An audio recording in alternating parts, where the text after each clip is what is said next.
Titingnan natin yung ah ibon. Yun o. Taas. Yan o. Taas o. Diba? Palipad na yung ibon. Tayo na. Nagawa tayo ng improvise na para makita natin ang malapitan. Kabayan. Abangan nyo, abangan nyo. Palipad na eh. Ito na yung moment na palipad na talaga yung ibon yun eh. Iangat na natin.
Ayun, dumating yung nanay.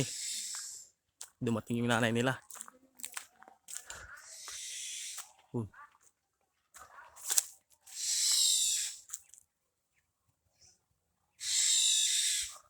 Ayan sa taas. Pinapakain. Dito kami dito sa probinsya. Yung mga ibon dito, hindi namin pinapakailaman. Hinahayaan lang namin silang mangitlog, gumawa ng pugad.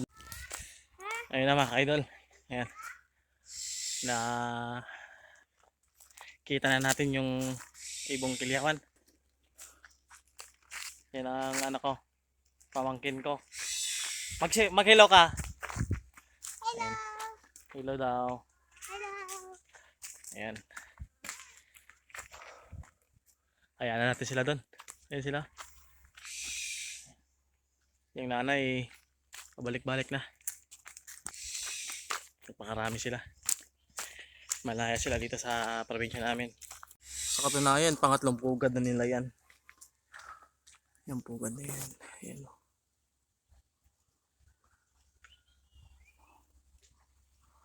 Ayan. Yung nanay nila sa taas. Ayan o. Taas. Hindi medyo makita pero andyan yan.